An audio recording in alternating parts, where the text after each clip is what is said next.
अध्यक्ष महोदय, ह्याच्यात ट्रॅफिकवर अर्थात मोठी चर्चा होऊ शकते, पण ही जी सिक्युरिटी रिस्क होती, ही मला वाटतं बायोकेमिकल सिक्युरिटी रिस्क होती.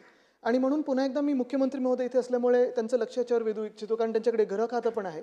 दोन्ही गोष्टी याच्यात करणं गरजेचं आहे. हे जे रूट्स असतात, हे प्री डिफाईन्ड रूट्स असतात, की हे टँकर्स इथून जातील, तिथून जातील. मला वाटतं आमच्या वेळी देखील तो एक जो प्रश्न आला होता, की माहूल परिसर असेल किंवा व्हॉलेटाईल लिक्विड्सचा, तेव्हा रस्ते कसे असायला पाहिजेत, जास्ती खड्डे असले तर लिक्विड्स बाउन्स होतात आतल्यात, त्याच्यातून गॅस निघतात किंवा बॉटम फिलिंग करायला लागतं, नायट्रोजन ब्लँकेटिंग करायला लागतं. तर हे जे प्री डिफाईन्ड रूट्स आहेत आणि जे मुख्यमंत्री महोदय सांगत होते की SOPs, मी आपल्याला विनंती करेन की लवकरात लवकर SOP बनवून ह्या प्री डिफाईन्ड रूटवर रस्ता स्मूथ असायला पाहिजे. इमर्जन्सी हे सिक्युरिटी व्हेहिक्युलर ॲक्सेस, नुसतं व्हेहिकल आणि ट्रॅफिकचं नाही, कारण त्यावेळी आम्ही विचार करत होतो आंदोलन वगैरे करायचं का, पण सिक्युरिटी रिस्क लक्षात घेऊन लगेच काही आम्ही आंदोलन केलं नाही.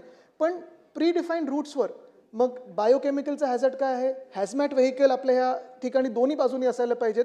आणि मग इव्हॅक्युएशन प्रोसेस, कारण ट्रॅफिक गाड्यांचं इव्हॅक्युएशन एक वेगळं, पण लोकांना कसं त्या रिस्कमधून बाहेर काढता येईल, मी आपल्याला विनंती करेन.